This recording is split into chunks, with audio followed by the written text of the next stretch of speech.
Un viernes triste para la justicia, un viernes triste para hacer valer la ley, los derechos y, por supuesto, la vida de los ciudadanos palestinos en la Franja de Gaza. Definitivamente la Corte Penal se hincó ante Estados Unidos y solo queda Rusia por continuar atacando, ya que parece que un país, Israel, se va a quedar libre. También vamos a hablar en este día aquí en el Chapucero USA sobre una terrible triangulación de armamentos y quizás también de recursos económicos, porque Estados Unidos está utilizando a un aliado para entregar municiones a otro aliado y que las guerras sigan incrementando su posición en todo el mundo. De igual forma, vamos a hacer mención acerca de Marine Le Pen. Recordemos que este fin de semana se van a llevar a cabo las elecciones de lo que es la Asamblea Nacional de Francia. Podría ser el fin de Emmanuel Macron. Y por supuesto, el ridículo que hace la corte ante el mundo entero. Todos, absolutamente todos los estamos viendo con estos ojos que juzgan a la propia corte por no poder hacer su trabajo. Esto y mucho más, quédense con nosotros aquí en el Chapucero USA. Vamos a arrancar con esta posible triangulación de recursos y de armamentos que se están llevando a cabo entre Estados Unidos, Israel y Ucrania. Se acaba de revelar que están negociando la entrega de hasta 8 viejos sistemas de defensa aérea Patriot de Israel y se los van a dar a Kiev.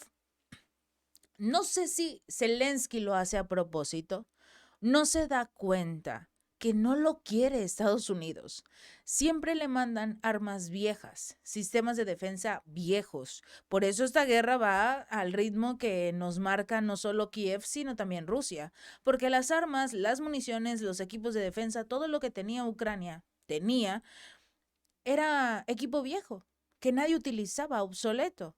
Y se ha demostrado, por perder esta guerra de forma tan interesante, cómo los equipos que le daba Estados Unidos a Ucrania no eran suficientes o de buena calidad. Y ahora resulta que precisamente se está dando a conocer la entrega de equipos, no solo los de Israel, sino también en Francia, en Alemania, en Países Bajos, todos los países aliados de Estados Unidos le entregan los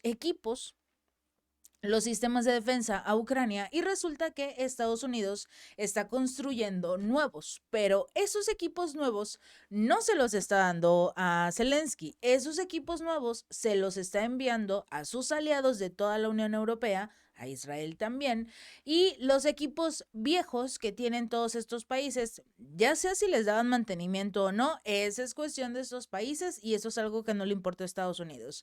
Pero esos equipos viejos son lo que realmente le han estado entregando a Zelensky desde el inicio de la guerra, desde el inicio del conflicto.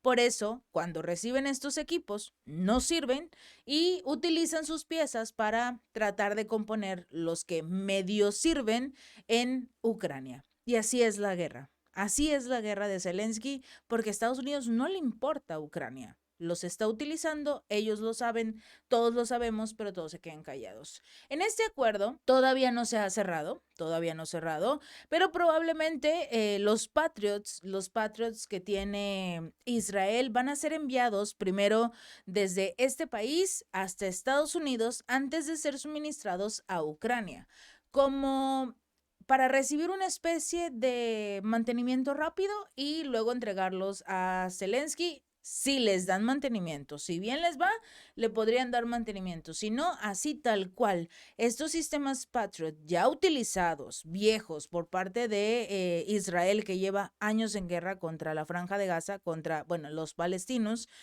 prácticamente entregaría sus equipos viejitos y va a recibir equipos nuevos, equipos avanzados por parte de Estados Unidos, porque recordemos que Estados Unidos también está planeando entregarle a Israel bombas de 300 libras o hasta de 2,000 libras. Entonces va a estar muy bien armado Israel y necesita impulsar el conflicto en Ucrania para que no se olvide Rusia que Estados Unidos Unidos está presente apoyando a Zelensky. De igual forma, en las recientes conversaciones sobre la posible entrega de estos sistemas fabricados en Estados Unidos, participaron ministros, altos funcionarios, tres naciones, incluido el secretario de Estado Antony Blinken, que prácticamente es el que gobierna la Casa Blanca, el secretario de Seguridad Jake Sullivan y, por supuesto, el ministro de Relaciones Exteriores de Ucrania, Dmitry Kuleba, y el jefe del gabinete de Zelensky, Andrei Yermak.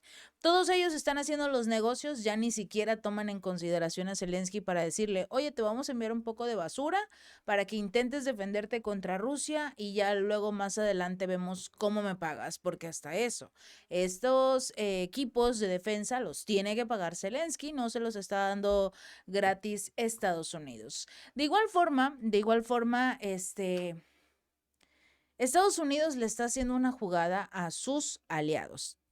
Si por un lado los trata mal, dándoles equipos viejos, impulsando los conflictos, abandonándolos cuando se da cuenta de que ya la guerra ya no es a su favor, también está traicionando a sus, digamos, aliados de lo que es la Unión Europea.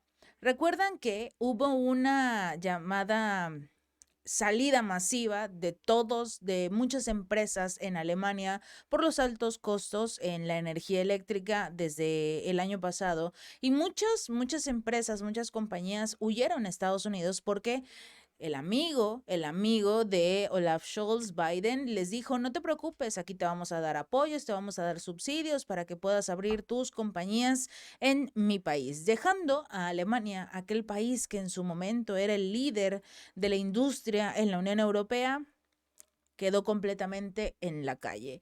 Y ahora hasta las propias empresas de Estados Unidos que trabajaban o tenían sus plantas en lo que es Alemania, también se van a ir, también van a dejar este país, sobre todo porque saben que es muy difícil el costo de, digamos, crear un solo vehículo, en comparación con fabricarlos en el propio Estados Unidos y vender el vehículo a un precio indiscutible, porque así son las marcas estadounidenses y también las de la Unión Europea. Pero también hubo una pequeña traición por parte de Alemania. Recordemos que Olaf Scholz fue a China para solicitar que sus compañías de vehículos invirtieran en Alemania, que colocaran sus empresas y empezaran a fabricar los vehículos eléctricos allí, porque les daría una mayor oportunidad a las naciones. Vender, obviamente, Alemania también estos vehículos les generaría hasta cierto punto su propia parte de los recursos. Pero en este caso, el fabricante de automóviles estadounidense Ford ha impuesto importantes recortes de gestión en su planta alemana y se estima que ya definitivamente van a abandonar ese país. Están reestructurando todo su haber en la empresa, todo lo que pueden todavía rescatar en Alemania, pero por lo que se estima, de acuerdo al diario Bild, existe la posibilidad de que la compañía abandone Alemania, porque las preocupaciones están aumentando después de que Ford anunciara que solo 4 de los 10 directores generales actuales mantendrían sus puestos, por lo menos un par de meses más. Esto en el marco de la transformación del negocio europeo. Ford está simplificando toda su estructura administrativa y es entendible. Si tienes 10 directores generales y de esos 6 no sirven para nada, entonces te quedas con 4 y le sigues pagando lo mismo, porque recuerda que no hay recursos tampoco en Alemania. Pero precisamente con todos estos cambios también posiblemente veamos la salida de esta compañía de Alemania. El presidente del Consejo de Administración afirmó que esta medida drástica es necesaria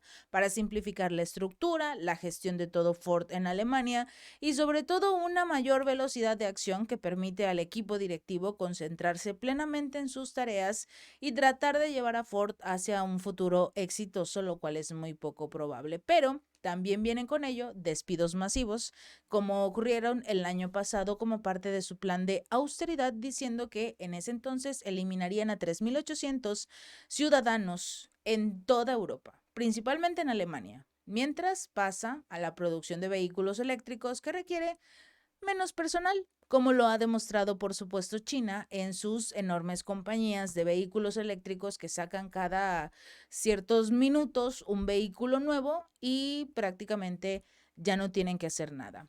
Del otro lado nos vamos a lo que es precisamente Israel, este tema tan importante de la Corte Penal Internacional, porque incluso solo de pensarlo, te da una especie de molestia, pero sobre todo impotencia, de ver cómo la Corte Penal Internacional, los jueces de este organismo que se supone son el órgano rector de todo el mundo, o los países que formaron o que firmaron este acuerdo, han quedado en ridículo y sobre todo se rindieron. Se rindieron ante el peso de tener a Estados Unidos sobre ellos, ante el peso de intentar hacer su trabajo. Arrestar a Benjamín Netanyahu era algo que todo el mundo estaba exigiendo, y también al ministro de la Defensa, Yoav Galán, por sus crímenes de guerra en la Franja de Gaza, por el genocidio en la Franja de Gaza, presuntos, vamos a decir presuntos para no meternos en problemas con la corte que no sirve para nada. Pero acaban de posponer su decisión sobre si deberían emitir estas órdenes de arrestos contra Netanyahu y Galán, sí o no. Va a estar en pausa. Este retraso se produce después de que la Corte permitiera al Reino Unido presentar supuestos argumentos jurídicos contra la jurisdicción sobre este tema. Háganme ustedes el grandísimo favor. Según los documentos del Reino Unido, se presentó precisamente esta solicitud a la Corte el 10 de junio, no se había dado a conocer hasta ahora, cuando no le quedó más remedio a la Corte Penal Internacional que decir: no podemos emitir esta orden de aprehensión porque tenemos un contraataque de este lado, después de que precisamente la Corte emitiera órdenes de aprehensión contra el ex ministro de la Defensa de Rusia y contra su ex jefe presidencial. Entonces, obviamente uno volteó a ver a la Corte y dijo: a ver, sacaste estas órdenes de aprehensión contra estos dos altos funcionarios de Rusia de la nada, y llevamos meses tratando de hacerte ver que está ocurriendo un genocidio en la Franja de Gaza y te quedas callado y no dices nada y no sacas ninguna orden de aprehensión. ¿Qué es lo que le pasa a la Corte?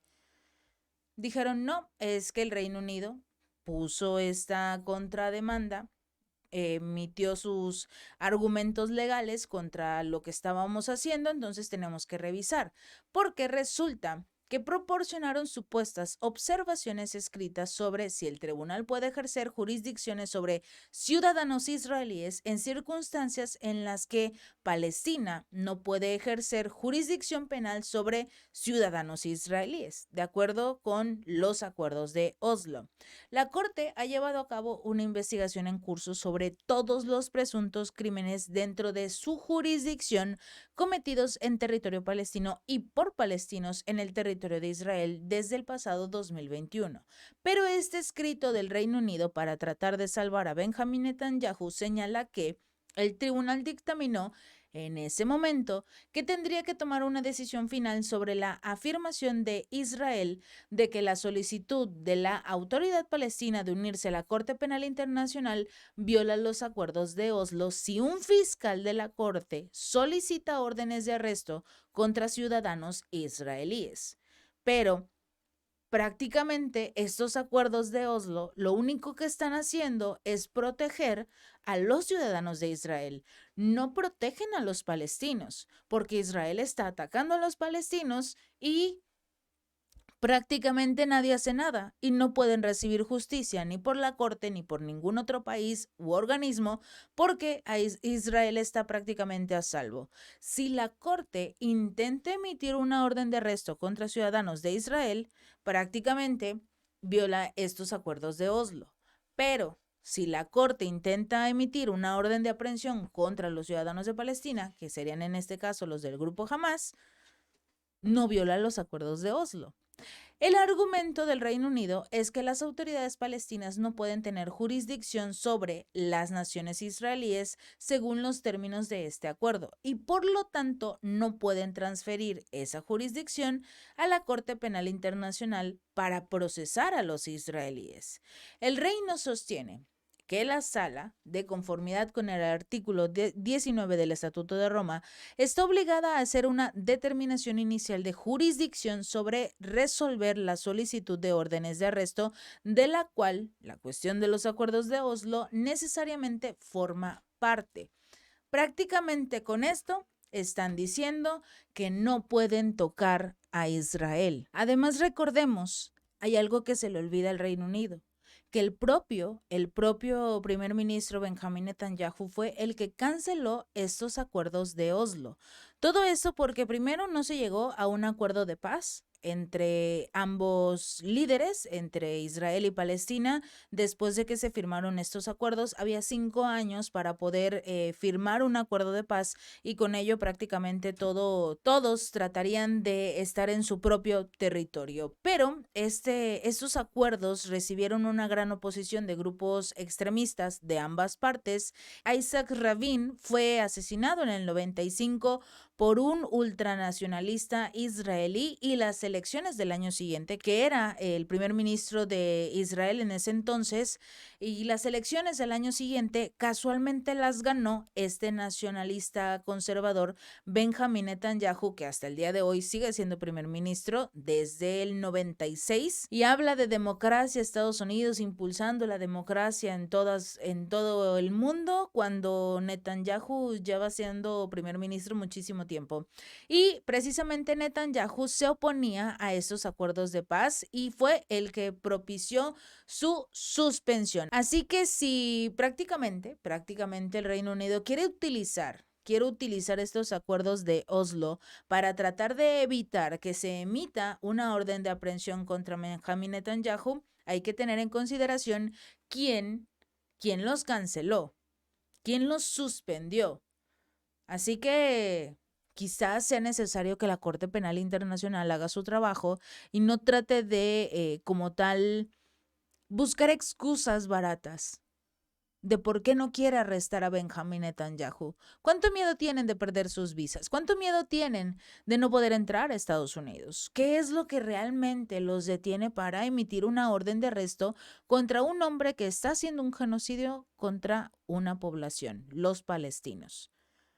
Si para ellos es mucho más importante mantener la oportunidad de ir a viajar, visitar Estados Unidos, ir a comprar ciertos productos en Estados Unidos o simple y sencillamente irse de paseo, y por eso no quieren arriesgarse a ser condenados, a ser señalados por el propio Estados Unidos, mejor que empiecen a buscar otro lugar para vacacionar, ¿no? Y que se pongan a hacer su trabajo.